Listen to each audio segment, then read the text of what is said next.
નમસ્કાર સાથી મિત્રો, સ્વાગત છે આપ સર્વેનું ઓનલાઈન પ્લેટફોર્મ સુધીર સર બાયોલોજીની અંદર.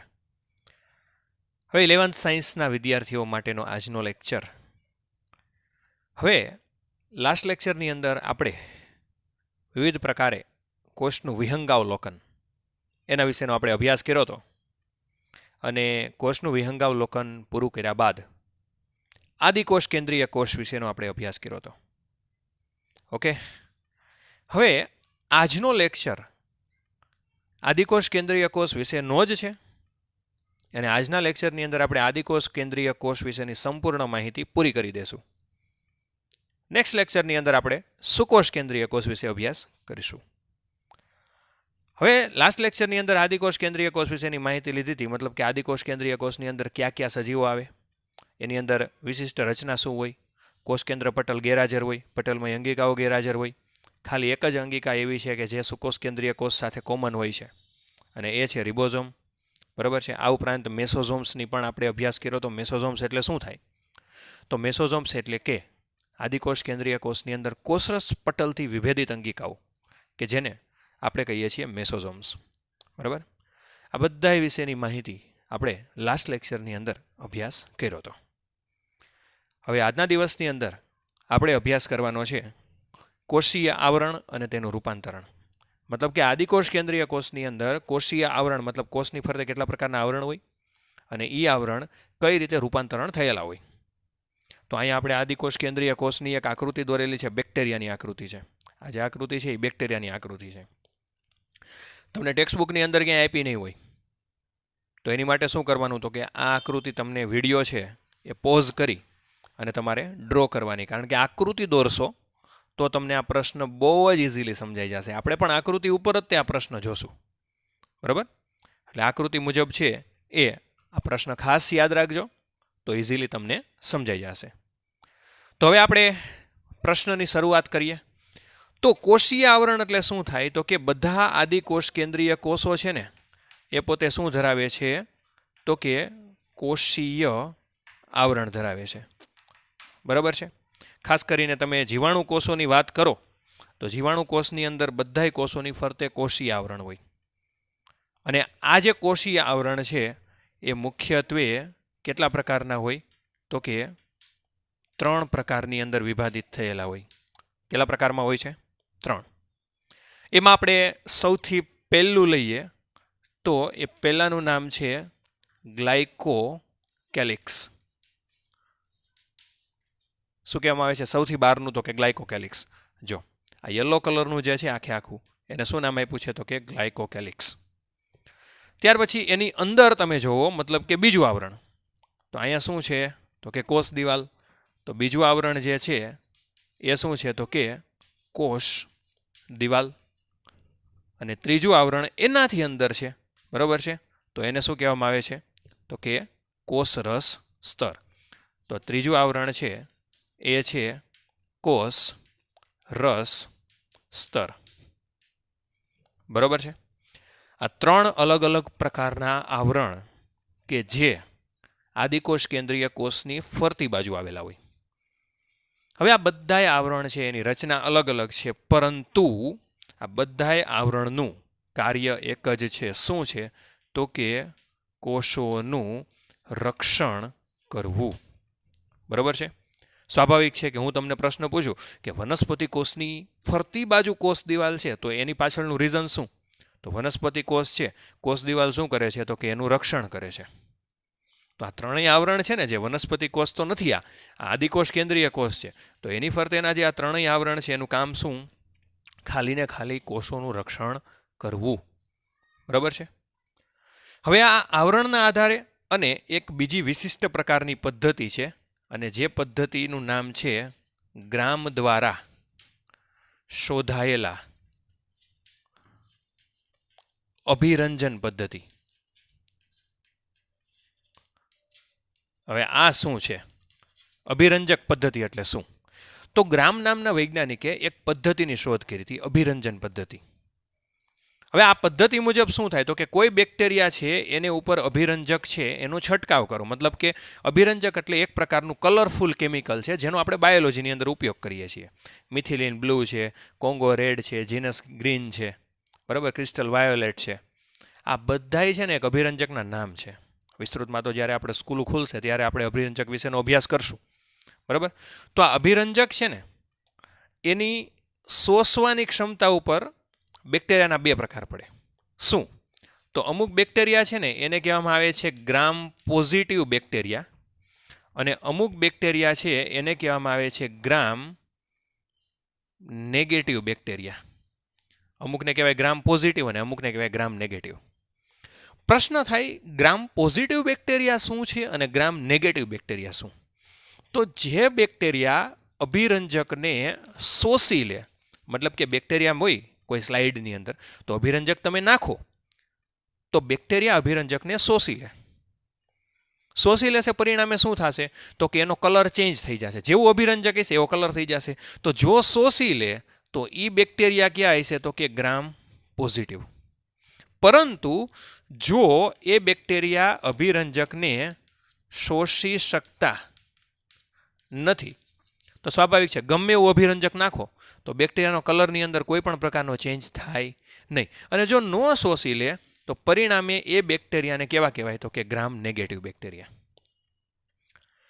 એટલે જે બેક્ટેરિયા છે એ અભિરંજકને શોષી લેશે એને કહેવાય ગ્રામ પોઝિટિવ, અને જે શોષી શકતા નથી એને આપણે કહીશું ગ્રામ નેગેટિવ બેક્ટેરિયા.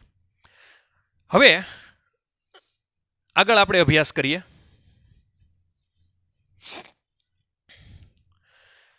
ત્રણ અલગ અલગ પ્રકારના સ્તર વિશેનું મેં તમને કીધું. સૌથી બહારનું સ્તર છે એને ગ્લાયકોકેલિક્સ કહેવાય, એની અંદરનું છે એને કહેવાય કોષ દિવાલ, ને એની અંદરનું છે કોષરસ સ્તર. તો સૌથી પહેલા આપણે ભણીએ ગ્લાયકોકેલિક્સ વિશે, મતલબ કે ગ્લાયકોકેલિક્સ શું છે. તો ગ્લાયકોકેલિક્સ છે ને બેક્ટેરિયામાં સૌથી બહારનું આવરણ છે. હવે આ બંને બેક્ટેરિયા છે ને એ અલગ અલગ રીતે ગ્લાયકોકેલિક્સ ધરાવે. કઈ રીતે? તો અમુક બેક્ટેરિયા છે ને એની અંદર ગ્લાયકોકેલિક્સ એક શિથિલ આવરણ સ્વરૂપે આવેલું હોય. ક્યાં સ્વરૂપે આવેલું હોય? શિથિલ આવરણ, મતલબ કે ખૂબ જ નરમ આવેલું હોય, સખત નહીં. તો જો બેક્ટેરિયાની અંદર ઉપરનું સ્તર શિથિલ આવરણ સ્વરૂપે આવેલું હોય ને તો તેને કહેવામાં આવે છે શ્લેષ્મ સ્તર. શું કહેવામાં આવે છે? શ્લેષ્મ સ્તર. પણ ઘણી વખત એવું બને કે એ બેક્ટેરિયાની અંદર આ જે ગ્લાયકોકેલિક્સ છે એ શિથિલ ન હોતા ખૂબ જ મજબૂત અથવા તો કહેવામાં આવે છે સખત. બરોબર છે? તો ઈ આવરણને શું કહેવામાં આવે છે તો કે કેપ્સ્યુલ. શું કહેવામાં આવે છે? કેપ્સ્યુલ. અહીંયા આપણે જે ડ્રો કર્યું છે એ સખત આવરણ છે એટલે આપણે એને શું નામ આપ્યું છે તો કે કેપ્સ્યુલ. ફરીથી એક વખત કહું છું કે જે બેક્ટેરિયામાં બહારનું આવરણ ખૂબ જ શિથિલ આવરણ, મતલબ કે એકદમ નરમ હોય તો એને શું કહેવામાં આવે છે તો કે શ્લેષ્મ સ્તર. પણ જો મજબૂત હોય તો આપણે એને શું કહીએ છીએ તો કે કેપ્સ્યુલ. બરાબર છે? ત્યાર પછી બીજું આવરણ કયું છે તો કે કોષ દિવાલ. બરાબર? હવે કોષ દિવાલનું કામ શું? તો કોષ દિવાલનું મુખ્ય કામ શું તો કે સૌથી પહેલું કે કોષને બંધારણીય રચના પ્રદાન કરે. ત્યાર પછી બીજું કોષનું રક્ષણ કરે, અને ત્રીજું કોષને તૂટવા સામે બચાવે. આ ત્રણ કામ કોષ દિવાલના. સૌથી પહેલું શું છે તો કે બંધારણીય રચના પ્રદાન કરે. ત્યાર પછી બીજું શું છે તો કે કોષને રક્ષણ કરે, અને ત્રીજું શું છે તો કે કોષને તૂટવા સામે બચાવશે. શું તો કે કોષ દિવાલ. બરાબર છે? એટલે બંધારણીય રચના એટલે શું થાય તો કે કોષનો આકાર નક્કી કરવા વાળું વિશે તો કોણ છે? કોષ દિવાલ. ત્યાર પછી રક્ષણ કરે એ પણ કોષ દિવાલ, અને કોષને તૂટવા સામે બચાવે મતલબ કે કોષ છે એને તૂટવા સામે બચાવશે, મતલબ કે કોઈ પણ યાંત્રિક મજબૂતાઈ આપશે. બરાબર? તો આ થયું કોષ દિવાલ. એન્ડ ધેન ત્રીજું સ્તર છે એ છે કોષરસ સ્તર. કોષરસ સ્તરનું કામ શું? તો કોષરસ સ્તર છે ને એનું એક જ કામ એ પોતે અર્ધ પ્રવેશશીલ પ્રકૃતિ ધરાવે.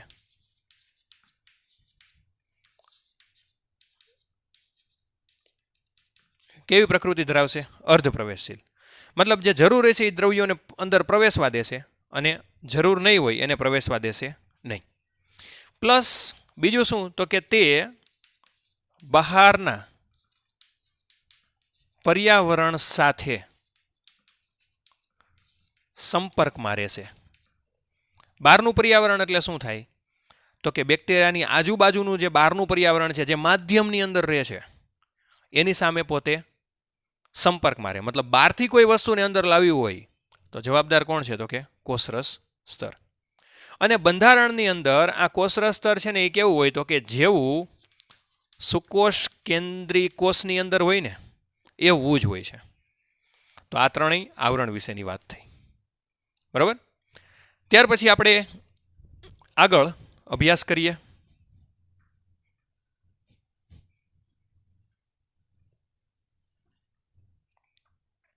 હવે આગળ આ ઉપરાંત આપણે આદિકોષ કેન્દ્રીય કોષની અંદર એક વિશિષ્ટ પ્રકારની રચના ભણ્યા હતા, મેસોઝોમ્સ. મેસોઝોમ્સ એટલે શું થાય? તો સૌથી પહેલા તો હું અહીં લખી નાખું મેસોઝોમ્સ. મેસોઝોમ્સનું કામ શું? તો મેસોઝોમ છે ને કોષરસ પટલથી વિભેદિત રચના છે. કોષરસ પટલથી છૂટી પડેલી છે, એમાંથી ઉદ્ભવેલી છે. તો આ જે રચના છે ને એ ત્રણ સ્વરૂપે હોય. કાં તો નલિકાઓ સ્વરૂપે, કાં તો પુટિકાઓ સ્વરૂપે અને કાં તો પટલિકાઓ સ્વરૂપે. બરાબર છે. હવે જો મેસોઝોમ્સ વિશેની તમને વાત કરું. આ જે વચ્ચેનો ભાગ છે ને આ કોષરસ સ્તર છે, એની અંદર તમે જો રિબોઝોમ છે, રંજક દ્રવ્ય કણ છે, બરાબર, આ ઉપરાંત કોષરસ છે, ન્યુક્લિયોઇડ છે. તો આ બધી અંગિકાઓ છે ને જે, બરાબર, આ બધી છે ને મેસોઝોમ્સ કહેવાય. હવે કાં તો નલિકા સ્વરૂપે હોય. નલિકા એટલે શું થાય? તો કે આવો નળાકાર ભાગ હોય ને એને આપણે કહીએ છીએ નલિકા. કાં તો પુટિકાઓ સ્વરૂપે હોય. પુટિકા એટલે આવો ગોળાકાર ભાગ. અને કાં તો પટલિકા સ્વરૂપે હોય, મતલબ કે એકદમ પટલમય રચના હોય. હવે આ મેસોઝોમ્સ એટલે કે તમે જુઓ આ બધી અંદરની અંગિકાઓ છે ને એને જ આપણે મેસોઝોમ્સ કહીએ છીએ. હવે એનું કામ શું? તો સૌથી પહેલાં આપણે અહીંયા એવું એડિંગ મારશું મેસોઝોમ્સનું કાર્ય. હવે મેસોઝોમ્સનું કામ શું? તો મેસોઝોમ્સ છે ને એ મુખ્યત્વે સૌથી પહેલાં તો કોષ વિભાજનની અંદર, બરોબર છે. ત્યાર પછી બીજું કોષ દિવાલની અંદર, એટલે કે કોષ દિવાલના નિર્માણમાં પણ મદદ કરે છે. ત્યાર પછી ડીએનએના સ્વયંજનનમાં અને ચોથું આવશે બાળકોષોના નિર્માણમાં. આટલું યાદ રાખવાનું છે. સૌથી પહેલું આવશે કોષ વિભાજનની પ્રક્રિયામાં. એક કોષમાંથી બે કોષ થાય એટલે એક કોષમાંથી બે કોષ થાય એટલે શું ઉત્પન્ન થાય? તો કે બાળકોષ. તો બાળકોષોના નિર્માણમાં મહત્વનો ભાગ ભજવતો હોય તો કોણ છે? તો કે મેસોઝોમ્સ. એ અડધી અડધી વેચાઈ જાય બાળકોષોમાં.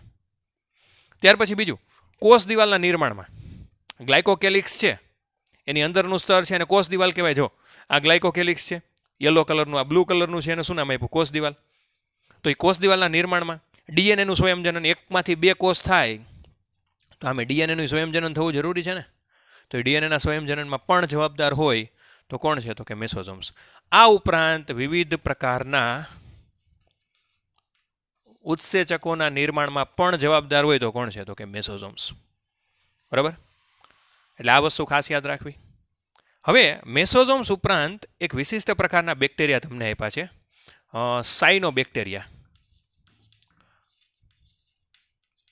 જનરલી બધા બેક્ટેરિયાની અંદર મેસોઝોમ્સ તો આવેલી જ હોય, પણ સાયનોબેક્ટેરિયાની અંદર એક વિશિષ્ટ પ્રકારની રચના આવેલી હોય જેને કહેવામાં આવે છે ક્રોમેટોફોર.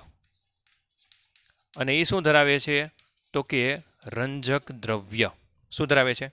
રંજક દ્રવ્ય. હવે સૌથી પહેલી વાત તો એ કે સાયનોબેક્ટેરિયા એટલે શું? તો સાયનોબેક્ટેરિયા છે ને એને પ્રકાશ સંશ્લેષી બેક્ટેરિયા કહેવામાં આવે છે. પ્રકાશની હાજરીમાં પોતે પોતાનો ખોરાક બનાવે. આ આકૃતિ છે એ સાયનોબેક્ટેરિયાની જ છે, કારણ કે જો અહીં મેં રંજક દ્રવ્ય કણ દોર્યું છે. બરોબર. જનરલી બધાય બેક્ટેરિયાની અંદર રંજક દ્રવ્ય કણ હોતા નથી, કારણ કે અમુક બેક્ટેરિયા છે એ પ્રકાશ સંશ્લેષી નથી હોતા, તો એને રંજક દ્રવ્ય કણની કાંઈ જરૂર હોતી નથી, પરપોષી હોય. પણ જે રંજક દ્રવ્ય ધરાવે છે, મતલબ કે પ્રકાશ સંશ્લેષી છે, મતલબ કે સાયનોબેક્ટેરિયા છે તો એની અંદર છે એ વધારાની અંગિકા આવેલી હોય મેસોઝોમ્સની અંદર જ, શું કહેવાય, ક્રોમેટોફોર, અને એની અંદર રંજક દ્રવ્ય હોય, મતલબ કે હરિતકણ હોય અથવા તો કેરોટીન હોય, આ ઉપરાંત ઝેન્થોફિલ હોય, એન્થ્રોસાયનિન હોય, અલગ અલગ પ્રકારના રંજક દ્રવ્ય હોય. કારણ કે બેક્ટેરિયાના પ્રકાર ઘણા બધા છે. અમુક જાંબલી રંગના બેક્ટેરિયા છે, અમુક હરિત રંગના બેક્ટેરિયા છે, લીલા બેક્ટેરિયા કહેવાય. તો એની અંદર રંજક દ્રવ્યોના આધારે એના પ્રકાર પડતા હોય છે. બરાબર?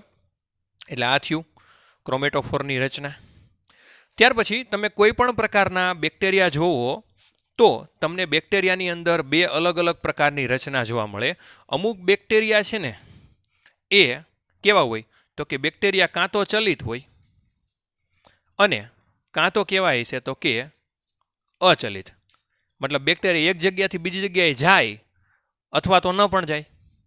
તો જો બેક્ટેરિયા ચલિત હોય તો હલનચલન માટે શેની જરૂર પડે તો કે કાં તો એ પક્ષમાં ધરાવતા હશે અને કાં તો શું ધરાવતા હશે તો કે કશા. બરાબર છે? હવે આ બેક્ટેરિયો આપણને શું ધરાવે છે જોવો તો એની અંદર શું આવેલું છે તો કે કશા. હવે કશાની રચના છે ને એ મુખ્ય 3 વિભાગમાં વહેંચાયેલી હોય. કશાની રચના છે એ 3 વિભાગમાં, ખાસ યાદ રાખજો. એક આવશે તંતુ, એક આવશે અંકુશ અને એક આવશે તલકાઈ. હવે એમાં સૌથી વધારે લાંબો હોય તો કોણ છે તો કે તંતુ. બરાબર છે? આ તંતુ છે, આ આખું તંતુ છે. હવે તમે જોવો ને તો કશા છે ને એ અંદરથી ચાલુ થાય. જ્યાં ન્યુક્લિયોઇડ લીખું ને અહીંથી કશાનું ચાલુ થાય અને આ છે ને આખી આ રીતે લંબાયેલી હોય. બરાબર? તો તંતુની શરૂઆત અંદરથી ન થઈ જાય. ન્યુક્લિયોઇડ પૂરું થાય એટલે તંતુની શરૂઆત થઈ જાય. અને તંતુ સૌથી લાંબી રચના, કારણ કે 12 સુધી લંબાયેલી. જોવો તમે, અને આમ જોવા જાઓ 12થી તો અંદર સુધી તંતુ લંબાયેલી છે. મતલબ સૌથી વધારે લાંબી રચના હોય તો કોણ છે તો કે બેક્ટેરિયાની કશા. આ ઉપરાંત બેક્ટેરિયા છે એ બીજી 2 રચનાઓ પણ ધરાવે છે.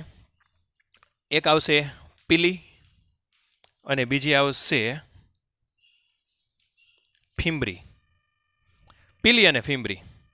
હવે જો અહીંયા નળાકાર રચના મેં અહીં દોરી છે, તમને અહીંયા દેખાતું હોય તો છે આ નળાકાર રચના. હવે નળાકાર રચના છે એનું નામ શું આપ્યું છે તો કે પીલી. બરાબર?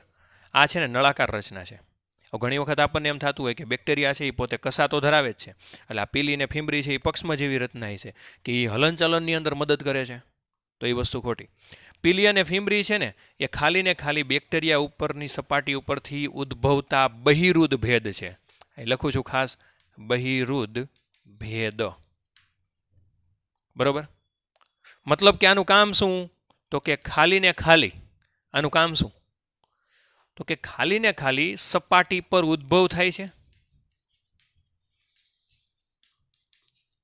પણ પ્રચલનમાં ભાગ ભજવતા નથી. આ વસ્તુનું ખાસ ધ્યાન રાખવું કે પ્રચલનની અંદર ભાગ ભજવતા નથી. બરોબર? હવે આ પીલીની કામ ટેક્સ્ટબુકમાં તમને આપ્યું નથી, પણ હું તમને કહી દઉં. પીલી છે ને એ પોતે બેક્ટેરિયાની અંદર શેનો ગ્રહણ કરે? ખોરાકનો ગ્રહણ કરે. મતલબ બેક્ટેરિયા છે ખોરાક પીલીમાંથી ગ્રહણ કરે.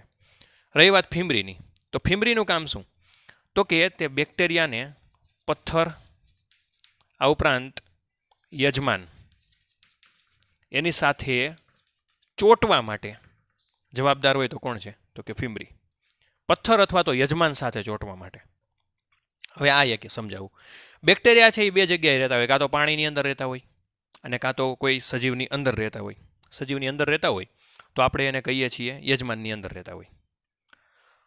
તો પથ્થર ઉપર ક્યારે ચોંટે? પાણીના વહેણની અંદર પથ્થર સાથે બેક્ટેરિયાને ચોંટવું હોય તો ફિમ્બ્રીની જરૂર પડે, અને યજમાન છે તો યજમાનના શરીર સાથે ચોંટવું હોય તો પણ કેની જરૂર પડે તો કે ફિમ્બ્રીની. એટલે બેક્ટેરિયા શું કરશે તો કે ફિમ્બ્રી સાથે પોતે ફિમ્બ્રી દ્વારા ચોંટશે અને પીલી દ્વારા શું કરશે તો કે એમાંથી ખોરાકનું શોષણ કરશે. તો આ વસ્તુ પણ ખાસ યાદ રાખવી. પણ એક વસ્તુ યાદ રાખવી કે પ્રચલનમાં એટલે કે બેક્ટેરિયાને ચલિતતામાં કોઈ પણ પ્રકારનો ભાગ પીલી કે ફિમ્બ્રી ધરાવતા નથી. ચલિતતા કેને લીધે છે તો કે પક્ષમાં અથવા તો કશાને લીધે. ઓકે? હવે લાસ્ટ આપણે આદિકોષ કેન્દ્રીય કોષ સજીવનો ટોપિક, એમાં લાસ્ટ ટોપિકની અંદર આવશે રિબોઝોમ્સ અને સમાવિષ્ટ રચના. હવે આદિકોષ કેન્દ્રીય કોષ છે એની અંદર સુકોષ કેન્દ્રીય કોષ જેવી એક જ રચના હોય. શું? તો કે રિબોઝોમ્સ. હા, રિબોઝોમ્સ છે એ હોય અલગ, બરોબર. કઈ રીતે હશે એ કહું છું. સૌથી પહેલા આપણે રિબોઝોમ્સની રચના લઈએ. તો રિબોઝોમ્સ છે ને એ સૌથી પહેલા તો શેના બનેલા હોય? તો રિબોઝોમ્સ છે ને એ આરએનએ એટલે કે રિબોઝોમલ આરએનએ અને પ્રોટીન, આ બે રચનાના બનેલા હોય, બરોબર. અને એ પોતે કેવી રચના છે? તો કે કણિકામય રચના. કણિકામય એટલે શું થાય? તો કે એક કણી જેવી રચના છે. હવે રિબોઝોમ્સનો વ્યાસ કેટલો હોય?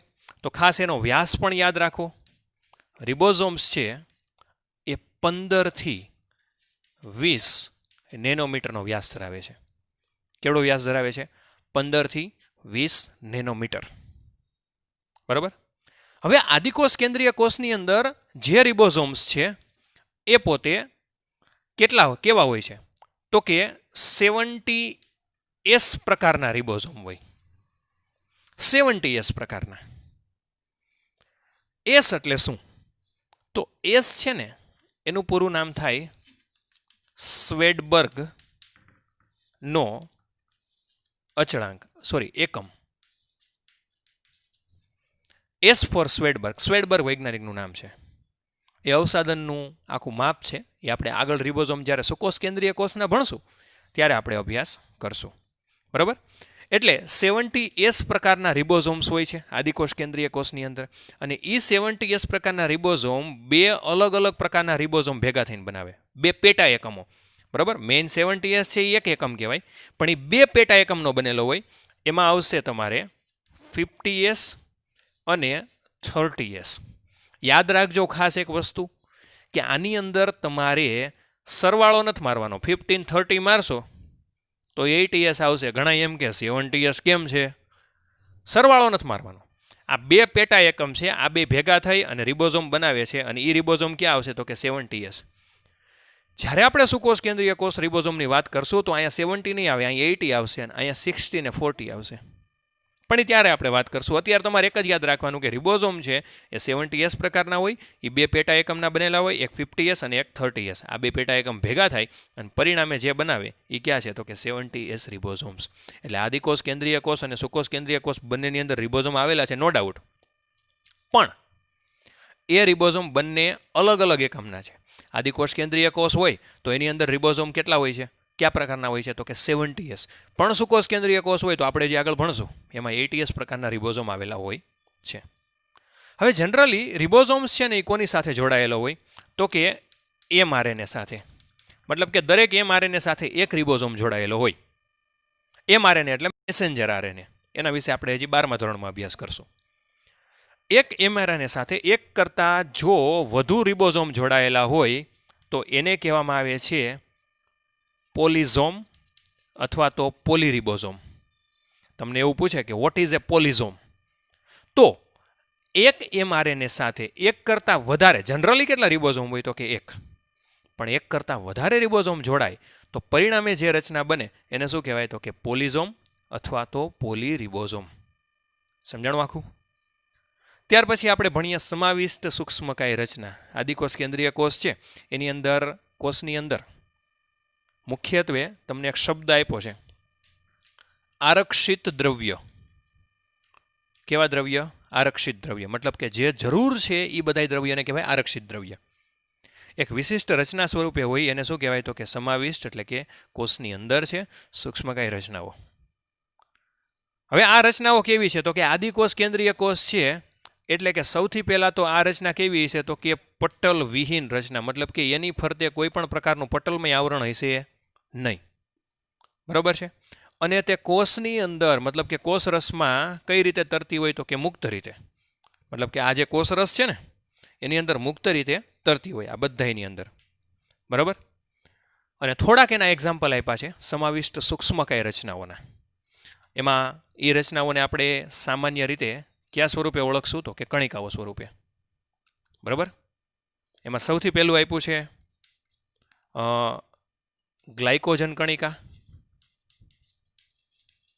ત્યાર પછી બીજું આપ્યું છે સિયાનોફાઇસિન કણિકા.